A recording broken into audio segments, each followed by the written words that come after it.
आपदामपहर्तारं दातारं सर्वसंपदां गुणाभिरामं श्रीरामं भूयो भूयो नमाम्यहम्। आज आनंद रामायण के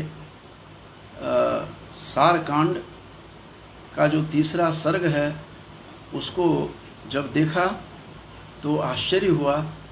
जिस प्रकार से धनुष यज्ञ जब हुआ, जब सीता का स्वयंवर रचा गया, मिथिलापुरी की यह अद्भुत कथा है जिसमें रावण भी वहाँ उस सभा में पहुँचता है।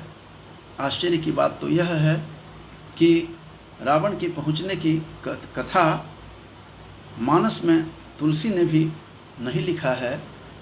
गोस्वामी जी ने इतना तक बल्कि वहाँ उसमें कहा है कि रावण बाण छुआ नहीं चापा, अर्थात रावण और बाणासुर चाप को छू भी नहीं सका उस शिव के धनुष को। और इस तरह की बात वहाँ हमें देखने को मिलता है, जबकि आनंद रामायण में आश्चर्यजनक प्रसंग यहाँ देखने को मिलता है। इसमें कहा गया है कि रावण वहाँ आता है और अपने अभिमान के साथ आता है उस सभा में, उस धनुष यज्ञ में, उस सीता का जो स्वयंवर हुआ उस स्वयंवर में। और राजा जनक ने जो प्रतिज्ञा की वह प्रतिज्ञा को लेकर किस प्रकार से राजा जनक ने उस सभा का आयोजन किया, जिस सभा में रावण भी पहुंचता है गर्व के साथ, अहंकार के साथ चिल्लाता हुआ। यह कहता है, ये विशेष रूप से सारकांड जो है आनंद रामायण का तीसरा सर्ग, उसमें और 70 जो श्लोक देखेंगे उससे उसका अभिमान का पता चलता है। कहता है कि तस्य में जनकाद्य त्वं बलम पार्थिव संसदि द्रष्टुमिच्छसि किंत्वस्मिन् लघु चापे तृणोपमे। साफ शब्दों में रावण ने जनक को कहा, हे राजा जनक, ये तुम क्या कर रहे हो? ये तृण के समान, तृणोपमे, ये तृणवत, तिनके के समान जो हल्का यह शिव का जो धनुष है, उस धनुष के लिए तुम इतना बड़ा यज्ञ आयोजन कर रहे हो। यह क्या है? ये तिनके के समान है, इसको तो कोई भी उठा करके धनुष इसके प्रत्यंचा चढ़ा सकता है। यह कौन सी बड़ी बात तुमने कर ली? ये कौन सा तुमने ये यहाँ पर काम किया है? ये तो आश्चर्यजनक बात है, हास्यास्पद है। और इस प्रकार से उपहास करता हुआ, हंसता हुआ, बोलता हुआ कहता है कि लघु चापे तृणोपमे, ये तृण के समान जो यह तुम्हारा शिव का धनुष है, इस धनुष के ऊपर तुम लोग इस तरह की बातें करते हो।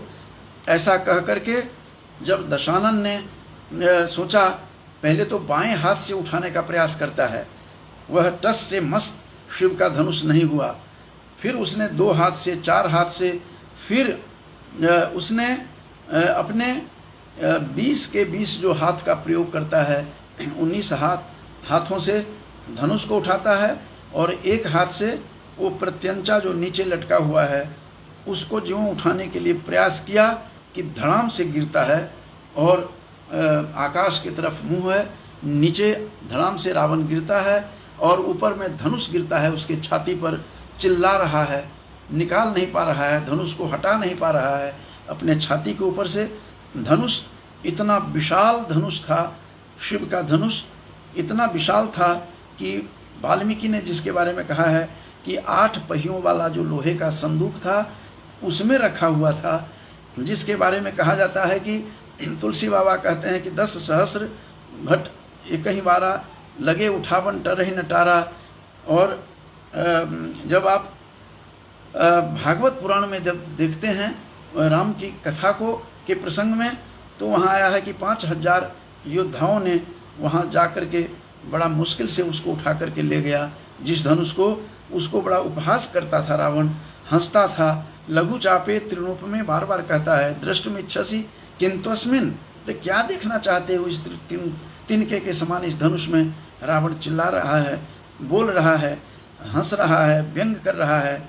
और गृहीतुम वाम हस्ते न चालयामास वै तदा, बाएं हाथ से उठाने का प्रयास करता है फिर नहीं चला तो उसने समस्त सारे हाथों से प्रयास किया, लेकिन धड़ाम से गिरता है और इस प्रकार गिरता है कि मुकुट कहीं और, मुकुटः पतितो भूमौ, और मुक्तकच्छोप्य भूतदा, माने उसके मुकुट कहीं और जाकर के गिरा और नीचे गिरा, ऊपर से उसके छाती के ऊपर धनुष, शिव जी का धनुष गिरता है और इतना वजन था उस धनुष का कि वो प्रयास करता रहा उठाने का, उठा नहीं सका। उसके सैनिक सब वहाँ पर चारों तरफ आए, सैनिकों से भला क्या उठ सकता है। तब दशानन अपने 20 हाथों से उठाकर प्रयास किया, नहीं उठा। उसको हटाने का प्रयास करता है, अपने छाती के ऊपर चिल्ला रहा है, रो रहा है और उसके मुंह से झाग निकलने लगता है, पसीना पसीना हो रहा है।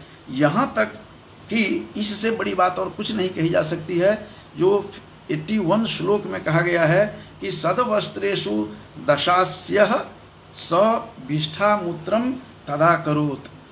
कहता है कि सदवस्त्र जो था, सुंदर वस्त्र पहन करके जो रावण आया था, उस वस्त्र से मल मूत्र भी निकल गया। इसका इतना वजन उसके छाती पर आकर के धनुष गिरा कि मल मूत्र निकल जाता है। विष्ठा मूत्रम तदा करोत, विष्ठा माने मल मूत्र का भी त्याग हो जाता है। सुंदर वस्त्र जो पहन कर आया था, उस वस्त्र में इस प्रकार की बातें हैं, इसमें कही गई है। मुकुट कहीं और जाकर के गिरता है, तब जाकर के जो, और ततः सभायाम जनकः पुनः प्राहातिशंकितः, वह सशंकित होने लगा। स्वाभाविक था, राम भी वहाँ थे। स्वाभाविक था कि राजा जनक परेशान हैं, चिंतित हैं कि ये धनुष यज्ञ मैंने किया है, इसमें टूटेगा या नहीं, कौन इस धनुष यज्ञ का कार्य संपन्न करेगा, क्या यह पृथ्वी वीर से हीन हो गई है, विहीन हो गई है। ये बात तुलसी भी कहते हुए दिखाई देते हैं कि वीर विहीन मही मैं जानी, तुलसी के मानस का जनक वहाँ पर कहता हुआ दिखाई देता है। यहाँ भी जनक कह रहे हैं, इसके 82 जो श्लोक है सारकांड सर्ग 3 का, इस आनंद रामायण में ये वो क्या कहा जा रहा है। 82 जो श्लोक है उसमें, कोपि वीरोस्ति भूमौ न किंग निर्वीरं ही भूतलम, क्या यह वीर यह भूमि जो है वीरों से निर्वीर हो गई, कोई यहाँ वीर योद्धा बचा नहीं इस संसार में। इस प्रकार जनक चिंतित होते हैं और रावण छटपटा रहा है, धनुष उसके ऊपर गिरा हुआ है, छाती के ऊपर, प्रयास करते हुए भी हटा नहीं पा रहा है, परेशानी में है, मुंह से झाग निकलने लगे हैं, पसीना बह रहा है, धोती के भी, उसके धोती जो पहनी हुई थी वह भी खुल जाती है और मलमूत्र तक का भी त्याग किया उसने। ये जो बात कही गई है, सौ विष्ठा मूत्रम तदा करोत, और इस प्रकार की दुर्दशा दुर्गति रावण की क्यों हुई, क्योंकि अहंकार लेकर के धनुष उठाने आया था। इस प्रकार से अहंकारियों से यह धनुष नहीं टूटता, मुकुट कहीं जा करके गिरता है और लज्जित होकर के उस सभा से वह वहाँ से जाता है और इस प्रकार की दुर्दशा उसकी होती है। जिसके लिए एक हनुमान नाटक का जो 14 अंकों का नाटक संस्कृत का सबसे बड़ा नाटक है, उस नाटक में जानकी क्या सोच रही है। उस समय मन ही मन राम का सौंदर्य देखा और देख करके मन ही मन अपना पति रूप में स्वीकार कर लिया है। और तब वो मन ही मन क्या कह रही है कि जो एक कठोर धनुष है कमठ के पृष्ठ के समान, तो कमठ पृष्ठ कठोरमिदं धनु, सीता कह रही है उस नाटक में, कमल मूर्ति रसो रघुनंदन, कमल के मूर्ति के समान यह रघुनंदन है। कथमधीज्य मनेन विधीयताम अतात प्रणस्तव दारुण, यहाँ पर प्रणस्तव दारुण है, पाठ भेद है।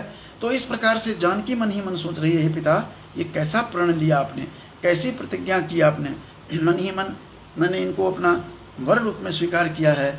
जब रावण की यह दशा देखी विश्वामित्र ने, महर्षि विश्वामित्र ने कहा, हे राम, रावण तुम्हारे सामने मर जाएगा, इसकी रक्षा करो। तब राम उसका उठाते हैं धनुष को और अपने गुरु की आज्ञा से धनुष के ऊपर उठा करके फिर त्यंचा कसते हैं, धनुष का भंग होता है और वो दुदुम भी बजने लगती है, नगाड़े बजने लगते हैं, चारों तरफ खुशियाँ फैल जाती है और आकाश लोक से पुष्प वृष्टि होने लगती है। इस प्रकार का जो दृश्य, अद्भुत दृश्य है जो रावण की दुर्गति जो हुई है, इस दुर्गति का वर्णन अन्यत्र रामायण में नहीं देखने को मिली है कि सद्वस्त्र में कहा है, इस आनंद रामायण में कहा गया है सुंदर वस्त्र में मलमूत्र का भी त्याग हो जाता है, पसीना पसीना हो गया, उसके झाग निकलते हैं मुंह से, इस तरह का हाल है।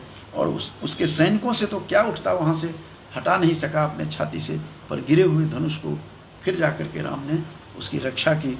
राम का काम ही है रक्षा करना, वो त्रिलोक के नाथ थे, स्वाभाविक था कि वही यह काम कर सकते थे। इन्हीं शब्दों के साथ अपने वाणी को विराम देता हूँ। धन्यवाद।